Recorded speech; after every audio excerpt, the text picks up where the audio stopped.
Welcome back to our channel Landmax 2.0. இப்போ நம்ம என்ன சம் பார்க்க போகிறோம்னா எஸ்எஸ்சியில் கேட்ட இந்த சம்மை தான் பார்க்க போகிறோம். என்ன கொடுத்துருக்காங்க, 120 மீட்டர் நீளமுடைய ரயிலானது 90 கிலோமீட்டர் பெர் ஹவர் வேகத்தில் 230 மீட்டர் நீளமுடைய ரயில் நடைமேடையை கடக்குமெனில் அது கடக்க எடுத்துக்கொள்ள ஆகக்கூடிய நேரம் என்ன அப்படின்னு கேட்டிருக்காங்க.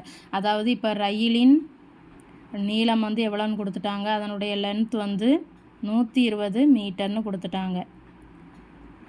இது இப்போ எவ்வளவு ஸ்பீடில் அந்த ரயில் நடைமேடையை கிராஸ் பண்ணுதுன்னா வேகம் எவ்வளோன்னு கொடுத்துருக்காங்க, 90 கிலோமீட்டர் பெர் ஹவர். அதுக்கப்புறம் என்ன கொடுத்துருக்காங்க, அந்த ரயில் நடைமேடையின் நீளம் கொடுத்துருக்காங்க.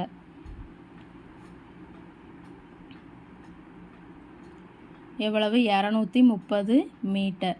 இப்போ என்ன கேட்டிருக்காங்க, கடக்கும் எனில் அந்த ரயிலானது அந்த ரயில் நடைமேடையை கடக்க எடுத்துக்கொள்ள ஆகக்கூடிய நேரம் கேட்டிருக்காங்க. இப்போ அது நமக்கு ரயிலின் நீளமும் ரயில் நடைமேடையின் நீளமும் எதில் இருக்குது, மீட்டரில் இருக்குது.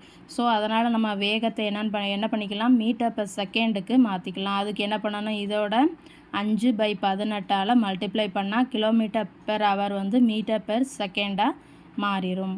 ஸோ இதை படிக்கலாமா, 25 மீட்டர் பெர் செகண்ட் நமக்கு கிடச்சிருக்கு வேகம். நமக்கு ஸ்பீடுக்கு என்ன ஃபார்முலா, அந்த டிஸ்டன்ஸ் பை டைம். இப்போ நமக்கு ஸ்பீடு தெரியுமா எவ்வளவு, 25. டைம் கால்குலேட் பண்ண போகிறோம். இந்த டிஸ்டன்ஸுங்கிறது என்னது, அந்த ரயில் நடைமேடையை ஃபுல்லாக கிராஸ் பண்ணிட்டு அந்த ட்ரெயின் பை வெளியில் நிற்கணும்.